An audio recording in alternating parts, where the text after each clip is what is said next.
اس وقت مولانا فضل الرحمان all parties conference سے خطاب کر رہے ہیں۔ اب تک کوئی میگا پروجیکٹس جو یونیورسٹی، ہسپتال یا ترقیاتی منصوبے کا کوئی جال نہیں بچھایا جا سکا۔ صوبائی حکومت اور وزیر اعلیٰ کو اربوں روپے کا حساب دینا ہوگا۔ آل پارٹیز کانفرنس BRT ملم جبہ کیس، آٹا چینی سکینڈل، فارن فنڈنگ کیس میں ملوث ذمہ داروں کے خلاف فوری کارروائی کا مطالبہ کرتا ہے۔ آل پارٹیز کانفرنس صوبہ میں امن و امان کی مخدوش صورتحال، بالخصوص قبائل اضلاع میں آئے روز ٹارگٹ کلنگ کے واقعات، باجوڑ سے وزیرستان تک JUI کے رہنماؤں کی پے در پے شہادتوں کہ صوبائی حکومت اور اداروں کے لیے لمحہ فکریہ قرار دیتے ہوئے مطالبہ کرتا ہے کہ حکومت امن کی بحالی اور عوام کو تحفظ دینے کے لیے اقدامات اٹھائے۔ آل پارٹیز کانفرنس نے حالیہ دنوں لکی مروت، بنو، وزیرستان واقعات میں سیکورٹی فورسز، پولیس اور شہریوں کی شہادت پر گہرے رنج غم کا اظہار کرتے ہوئے متاثرہ خاندانوں سے دلی ہمدردی اور تعزیت کا اظہار کیا ہے۔ آل پارٹیز کانفرنس نے حکومت سے مطالبہ کیا کہ قبائلی علاقوں سمیت شہری علاقوں میں بھی امن و امان کی صورتحال اور آئے روز واقعات کے روک تھام کے لیے اقدامات کیے جائیں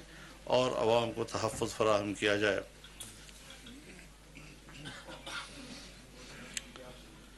یہ کانفرنس تحریک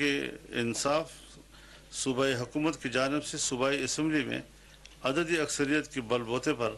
جو ہیلی کاپٹر بل منظور کیا ہے وہ محض عمران خان کو نیب مقدمہ سے بری کرنے کے لیے بنایا گیا ہے، اس لیے ذاتی مفاد کے لیے امتیازی قانون کی مذمت کی جاتی ہے۔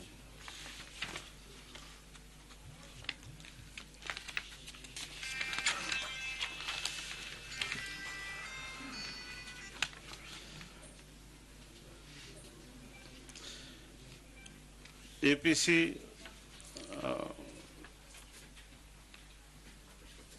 کی نظر میں خیبر پختونخوا جہاں PTI کی حکومت ہے،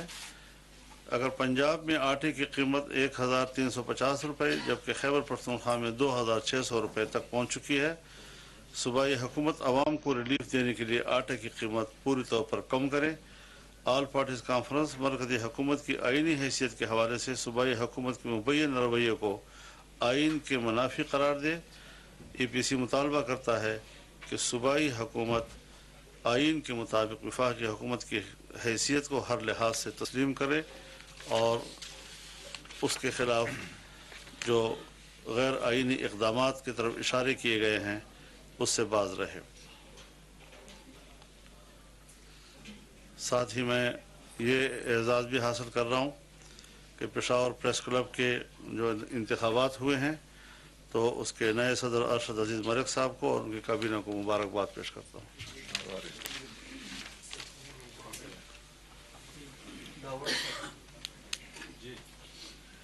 سر، جس طرح حالات ہے اس پر تو APC ہے، اس کے بارے میں ابھی تحریک انصاف کی جانب سے بیان بھی جاری ہوا ہے، وہ کہتے ہیں اس کی وجہ سے شر فساد پھیلا رہے ہیں، اس کو کیا جواب دیں گے؟ کیا واقعی یہ شر فساد کے لیے آل پارٹیز کانفرنس کا نہیں کرتے؟ میرے خیال میں یہ تمام پارٹیاں بیک آواز قوم کی ترجمانی کر رہے ہیں۔ اس قسم کی بات کرنا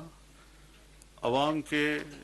جذبات کو ان کی زخموں پر نمک پاشی کرنے کے مترادف ہے۔ نااہلیاں وفاق سے لے کر صوبے تک اب عیاں ہو چکی ہیں۔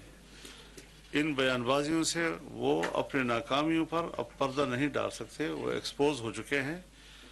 دن رات بیانات تبدیل کرتے رہتے ہیں، صبح کوئی بیان دیتا ہے تو شام کو اس کی نفی کرتے ہیں، اور پھر ان کی کرپشن کے جو قصے کہانیاں ہیں، اس سے میں تو ماضی میں اگر ملک کے اندر کوئی کرپشن ہوئی ہے تو لوگوں کو بھلا دیا ہے انہوں نے اپنے اس مہا کرپشن کے نتیجے میں۔ مولانا صاحب یہ بتائیے، جو معاملات وفاق کے ساتھ ہے جس کی وجہ سے عوام بھی سفر ہو رہی ہے، امن و امان کی وجہ سے بھی ہو رہی ہے، مگر کچھ دیگر معاملات ہیں جس کی وجہ سے عوام سفر ہو رہے ہیں، بجلی گیس ہے، APC میں اس کا پہلو جو ہے وہ فقدان میں نظر آتا ہے۔ امن و امان کی وجہ سے بھی ہے، مگر یہ آئے روز جو بجلی کے بل ہے یا گیس کا جو شان خصوصاً اگر ہم آٹے کی بات کریں تو وفاقی حکومت کی جانب سے اگر بر وقت اقدامات اٹھا لیے جاتے ہیں، پنجاب حکومت کی جانب سے گندم کی جو قیمت ہے اس میں اضافہ نہ کیا، تو آج پختونخوا کے لوگ تقریباً 3,000 یا 2,700 روپے کا دینا تو خریدتے ہیں۔ دیکھیے، اس میں میں پہلے بھی ایک پریس کانفرنس میں آپ سے بات کر چکا ہوں، ہمیں بالکل یہ اندازہ نہیں تھا کہ ہم اس قدر دلدل میں پھنس چکے ہیں، اور دلدل میں پھنسا ہوا آدمی جتنا بھی نکلنے کی کوشش کرتا ہے اتنا ہی دلدل اسے اپنی طرف کھینچتا ہے۔ یہی وجہ ہے کہ وفاق کی سطح پر زبردست محنت کی گئی، یہاں تک کہ جو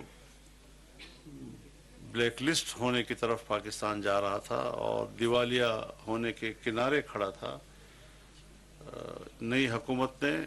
IMF کے ذریعے اس کے ساتھ جو بہترین اور حکمت عملی سے بھرپور ڈیلنگ ہوئی، پاکستان کو وائٹ لسٹ میں ڈال دیا گیا ہے۔ اور اب یہ صورتحال ہے کہ اگر ملک میں بے چینی رہتی ہے، اور جس طرح کہ انہوں نے لانگ مارچز یا فرلانگ مارچز کے ذریعے سے بے چینی پیدا کرنے کی کوشش کی، اب وہ تقریباً مان پڑ چکی ہے، اور ان کی سیاسی قوت جو ہے وہ ایکسپوز ہو چکی ہے کہ وہ نہ احتجاج کرنے کے رہے، نہ وہ کوئی لانگ مارچ کرنے کے رہے۔ تو ظاہر ہے کہ جب انریسٹ ہوگا تو کاروبار بھی متاثر ہوگا، جب آپ کے ملک میں انریسٹ ہوگا تو باہر کے جو آپ کو امداد دینے والے ممالک ہیں وہ بھی اپنے ہاتھ روک لیتے ہیں کہ کہیں ایسا تو نہیں کہ کوئی ایسی تبدیلی پاکستان میں آ جائے جو کل اسی طرح ہمارے گلے پڑ جائے جیسے ماضی کے 3.5 سالوں میں پڑ گئی تھی۔ تو اس صورتحال سے بھی سیاسی طور پر ہی ہمیں نکلنا ہوگا، اور وفاق انشاءاللہ العزیز، اب ظاہر ہے جی کہ اس وقت 2 صوبوں میں وفاق کے دونوں اطراف میں ان کی حکومت ہے، اور اس کے لیے مشکلات میں اضافہ کیا جا رہا ہے۔ تو ان مشکلات کے جو مرکز پہ حملے ہو رہے ہیں، ایک بڑے خوبصورت حکمت عملی کے ساتھ ہم اس کو ڈیفینڈ کر رہے ہیں اور اس کا دفاع کر رہے ہیں، اور انشاءاللہ العزیز ہم اس میں کامیاب ہو جائیں گے۔ یہ بتائیے کہ ملک میں معاشی بدحالی بھی ہے، معاشی صورتحال بھی خراب ہے، اس پہ اسٹیبلشمنٹ کو بھی تشویش ہے۔ ملک میں یہ کہا جا رہا ہے کہ ٹیکنوکریٹ کی حکومت جو ہے نا بنانے جا رہی ہے، اس حوالے سے آپ کیا کہتے ہیں؟ آیا سیاسی جماعتیں اس ٹیکنوکریٹ حکومت کو تسلیم کرے گی کہ نہیں کرے گی؟ اس حوالے سے کوئی ایسی تجویز ہمارے نوٹس میں نہیں ہے، پتہ نہیں سوشل میڈیا پر ہر چیزیں چلتی رہتی ہیں، لیکن ہمارے نوٹس میں ایسی کوئی تجویز نہیں ہے۔ صاحب آپ کیا سمجھتے ہیں کہ قیام امن کے لیے ریاستی جو پالیسیاں ہے اس میں تبدیلی ضروری ہے، اور اس کے حوالے سے قومی سلامتی کمیٹی کا جو اجلاس ہوا تھا کل بھی ہونے جا رہا ہے، اس میں آپ کیا تجاویز دیں گے؟ آپ نے کچھ سنا ہوگا اس میں کچھ؟ جی، آل پارٹیز کانفرنس جو آج ہوئی ہے، اس کے جو تجاویز ہیں وہ وفاقی حکومت کو آج ہی کنوے کر دی جائیں گی، تاکہ کل جب سیکورٹی کمیٹی کا اجلاس ہو تو اس آل پارٹیز کانفرنس کی تجاویز ان کے سامنے موجود ہوں۔ بس صاحب، ایک تو 2 صوبوں میں آپ کو خود کہا ہے کہ PTI کی حکومت ہے، وفاق کے لیے یہ حکومتیں جو مشکلات بڑھا رہی ہیں، اور ملک میں معاشی بحران بھی ہے اور ساتھ میں بدامنی بھی بہت زیادہ ہے، تو اس تمام حالات کا حل کیا ہے سیاسی طور پر؟ سر، انتخابات کیا وقت پہ ہوں گے یا وقت سے پہلے ہونے چاہیے؟ کیا یہ حکومت کو ایکسٹینشن مل رہی ہے سر ان حالات کو کنٹرول کرنے کے لیے؟ کیا ہونے جا رہا ہے؟ آپ کے منہ میں گڑ انشاءاللہ۔ ملازم اگر اس حالات میں الیکشن کے لیے جائیں گے تو ظاہر بات ہے کہ عوام یہ نہیں سمجھتی کہ معیشت کس طرح ہے۔ عوام یہ سمجھتی ہے کہ آٹا عمران خان کی حکومت میں 1300 روپے تھا، اب 2600 پہ ہے، چینی وہاں اس وقت کتنے پہ تھی، اب مقصد زیادہ ہو گئی قیمتیں۔ تو مقصد عوام کو آپ لوگ کیسے سمجھائیں گے کہ ہم نے حکومت کو صحیح سمت میں؟ بہت سی باتیں تھیں کہ جو پبلک کو سمجھ میں نہیں آ رہی تھیں، اور ایک پروپیگنڈے سے وہ متاثر ہو جاتے تھے، لیکن وقت کے ساتھ ساتھ صورتحال جہاں دوسرے معاملات پر بہتر ہوئی ہے اور عوام کے شعور میں اور ان کی آگہی میں اضافہ ہوا ہے، اور انہوں نے اصل حقائق کا ادراک کیا ہے، مہنگائی کے حوالے سے بھی قوم اس بات کا ادراک کر چکی ہے کہ اس تمام تر مشکلات کی اصل وجہ وہ پچھلی حکومت کے 3.5 سالہ منصوبے ہیں، جنہوں نے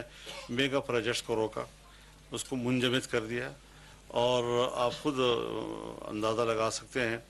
کہ جو ہماری نظر میں سی پیک بہت بڑا منصوبہ تھا، اور کاش غر سے لے کر گوادر تک، تو اس گوادر کی جو گہرائی ہے